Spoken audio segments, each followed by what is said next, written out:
안녕하십니까. 오늘도 좋은 날 주신 하나님께 감사드립니다. 오늘은 죄와 몸의 관계 세 번째 시간입니다. 로마서 6장에서 바울은 다음과 같이 말합니다. 6절에 죄의 몸이 멸하여 그러므로 너희는 죄로 너희 몸을 죽을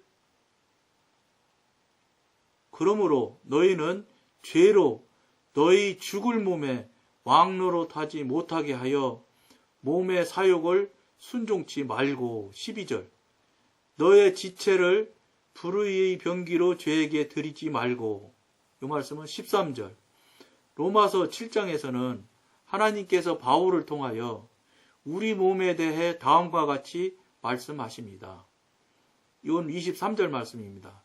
내 지체 속에 있는 죄의 법 아래로 나를 사로잡아 오는 것을 보는도다. 이 사망의 몸에서 누가 나를 건져내랴. 이건 24절 말씀입니다. 로마서 8장에서는 바울을 통한 성령의 계시가 너무나 분명합니다. 10절 말씀, 8장 10절 말씀은 몸은 죄로 인하여 죽은 것이나 8장 13절 말씀 영으로서 몸의 행실을 죽이면 살리니 이상의 성경 말씀에서 하나님께서 우리 몸에 대하여 관심을 가지고 계신 것을 알 수 있습니다. 하나님께서는 우리의 몸이 죄의 특별한 활동 영역이라는 것을 알고 계십니다. 몸이 죄의 꼭두각시 노릇을 하기 때문에 인간은 죄의 노예가 되었습니다. 그러나 몸이 죄로부터 해방되는 순간 사람은 더 이상 죄의 노예가 아닙니다. 이와 같이 죄로부터 해방된 사람은 실제로 자기 몸이 죄의 능력과 영향력에서 해방되는 것을 경험합니다. 지금 우리가 죄와 몸의 관계 지금 세 번째 시간을 가지고 있습니다. 지금 제목에서 말하는 것처럼 죄와 몸은 관계가 불가분의 관계라는 걸 자꾸 지금 말하고 있습니다. 그런데 우리가 지금 그럴지라도 몸을 이걸 우리가 다스려야 되는 걸 지금 자꾸 우리가 나누는데 죄를 몸을 다스리려면 죄의 도구가 몸인데 그러면 죄가 몸을 움직이는 거니까 몸을 자꾸 우리가 어떻게 해보려고 하는 것을 하지 마시고 몸은 하드웨어고 죄가 소프트웨어니까 소프트웨어를 작동을 우리가 작동하는 근거를 깨트려 버리면 이거 뭐 하드웨어는 소프트웨어가 움직이라고 그런 대로 움직이는 거니까 그걸 그런 관점에서 한번 여러분과 나눠보고 싶습니다. 무슨 말씀이냐면 몸은 도구니까 그걸 움직이는 영영하는 죄에 대해서 우리가 나누고 교제하면 죄가 들어오지 못하면 몸은 예를 들어 몸에 들어오지 못하면 결국 내 안에 있는 영이 작동하게 돼 있어요. 근데 죄가 너무 많이 가득 차 있기 때문에 지금 영이 작동을 안 해서 그런 것이지 제가 언젠가 설명한 것처럼 동그라미면 동그라미가 얼마나 큰지는 모르지만 어쨌든 뭐 상당한 크기의 동그라미라면 내 안에 있는 영의 그 통인지 뭐 어쨌든 기구인지 당겨져 있는 건 아니겠지만 어쨌든지 간에 예를 들어서 당겨졌다고 표현을 한다고 하면 동그란 통에 담겼다고 하면 그 동그란 통 속에 저는 어떻게 처음에는 생각을 했냐면 물론 이것도 뭐 성령님께 여쭤보고 깨닫게 해주신 걸 지금 표현해 드리는 겁니다. 이 동그란 통에 지금 우리는 어떻게 생각을 하냐면은 제가 그렇게 했다는 말입니다. 그 통 속에 한 10%는 공간이 있겠지. 전부 100% 죄만 쌓여 있는 게 아니라 한 10%는 그래도 내가 잘한 게 있으니까 영이 한 10%는 있겠지. 영 속에 죄가 꽉 찼다고 해도 그래 생각했습니다. 근데요 성령님께서 딱 조명해 주시는데 10%는 그만두고 바늘구멍만한 것도 없어요. 이건 물론 저의 얘기입니다. 여러분들은 여러분들대로 성령님과 잘 교통해서 성령님께 물어보시고 성령님께 말씀 들어보시면 좋습니다. 저 같은 경우는 그래서 너무 깜깜해서 한없이 제가 이럴 수가 있나 이렇게 하고 정말로 놀랐어요. 제가 어찌 내가 이럴 수가 있을까. 근데 그걸 인정하기 쉽지 않아요. 근데 여러분들은 그걸 좀 인정을 빨리 하시는 게 좋습니다. 인정하실수록 쉬우니까 빨리 해결하기가 쉬우니까. 그러고서 막 회개했죠 뭐. 왜냐하면 죄가 그렇게 가득한 거는 회개 안 됐기 때문에 가득한 거 아닐까요? 막 회개했지 뭐. 내가 내 깐에는 그래도 어느 정도 된 것 같을 막 하면서 회개를 여러 날 하니까 어느 날인지 딱 바늘구멍만한 게 딱 나온 거예요. 그게 어떻게 나온지를 아냐면 자꾸 그걸 놓고 이제 하나님께 회개하고 기도하고 하니까 햇빛이 새크맣게 동그랗게, 제가 동그란 모양이라고 그래서 그러니 동그란 모양이더라고. 동그란 모양의 바늘구멍만치 딱 구멍이 뚫리니까 햇빛이 그냥 조그만 구멍이지만 햇빛이 비쳐서 들어오는 모습이 보이잖아요. 깜깜한데 그게 딱 보이는 거예요. 아, 이제 바늘구멍만한 구멍만한 건 나왔구나. 그때부터 막 그냥 제가 회개했어요. 그러니까 그 구멍이 조금씩 커지면서 그 구멍이 커지자마자 성령님이 작동하기 시작하더라고. 성령님이 그 좁은 사이를 파고 들어오세요. 그러시면서 같이 제가 회개하고 그 죄들을 깨트려내고 녹여내고 하는 것을 뚫어주는 역할을 같이 성령님이 도와주시더라고요. 같이 동역을 해주시더라고요. 그래서 상당한 부분을 깨기 시작했어요. 그러니까 그 깨지는 것을 여러분들이 꼭 체험을 하셔야 돼요. 그게 상당한 부분이 깨지니까 제 마음의 이 느낌 상태가 뚫린 느낌이 나요. 이상하지요? 그 영에 그 막힌 걸 뚫는 거를 기도를 하고, 성령님이 도움을 해서 여러 날 기도해서 이제 조그만 실구멍부터 시작을 해서 뚫었던 것 같은데,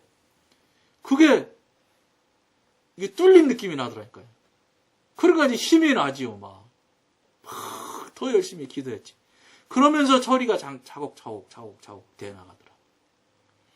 대개의 사람들이 어떻게 생각하냐면 제가 처음에 생각을 하면 똑같을 거라고 저는 보는 거예요. 물론 이게 제가 관점이에요. 이건 성령님한테 물어본 건 아니고 제가 그런 걸 말하는 거니까. 보통 사람은 그래도 조금은 뚫려 있겠지 다 그렇게 생각할 겁니다. 왜냐하면 특히나 교회에서 뭐 좀 한 사람들일수록 그런 영향이 많을 거예요. 그러니 목사님은 말할 것도 없지. 내가 목사인데 이렇게 하실 거예요. 장로님들도 내가 장로인데 이렇게 하시겠지. 근데 그건 아무 의미가 없어요.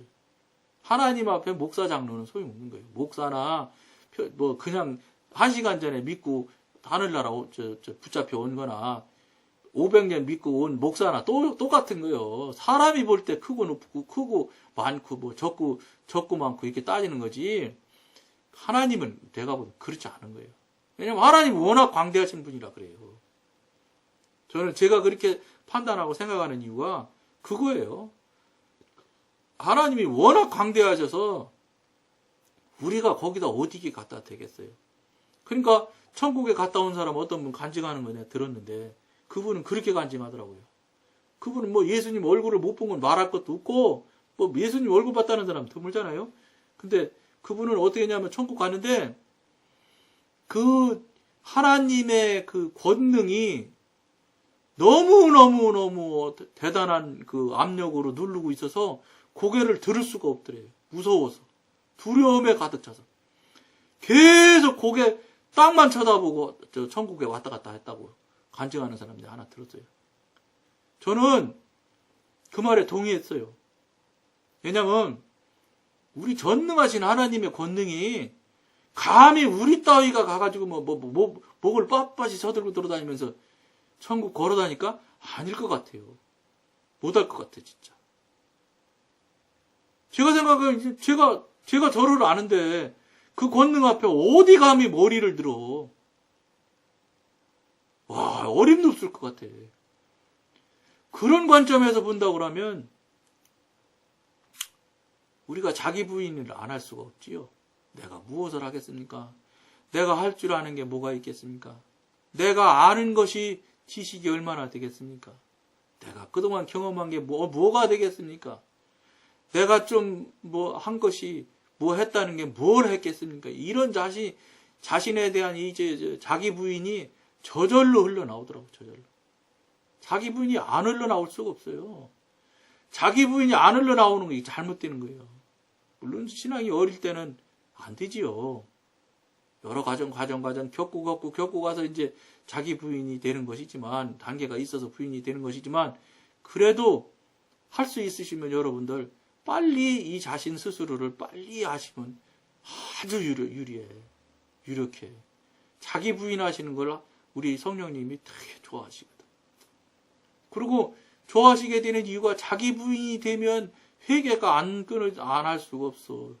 회개는 저절로 하게 돼 있어요. 그리고 내가 없어져. 내가 뭐 했는데, 내가 누군데, 이런 거 다 없어지는 거예요. 내가 자기 부인 한다고 하면서 내가 누군데 이러면 이건 자기 부인 안 된 거예요. 자기 부인이 됐으면 내가 누군데가 할 수가 없어요. 어떻게 내가 누군데를 해, 하나님 앞에. 티끌만도 못한다네. 사도 바울이 티끌만도 못하다는데 우리는 티끌인데. 참다. 그가 뭐 얘기할 거 없지. 그러니까 그런데 뭘 내가가 있어, 거기서. 지식도 그래요. 지식도 소용없는 거예요. 여러분, 요새 저 인터넷 때문에 대학 교수 뭐 대단한 게 있습니까? 인터넷 치면 대학 교수보다 더 똑똑한 이 지식이 그냥 산처럼 그냥 바다처럼 쌓였는데. 그런 상태에서 뭘 내가 찍고 안다고 얘기할 수 있겠어요? 그걸 자꾸 인정하고 시인하면 저절로 자기 부인되고 자기 부인되면 회개하게 돼 있어요. 여러분, 회개 안 되면 바늘구멍 안 나. 바늘구멍 못 뚫으면 성령님 안 들어요, 내 안에. 물론 이건 내 마음, 내가 체험한 얘기니까 여러분들대로 성령님과 잘 의논하셔서 하실 일이지만 저는 그렇다고.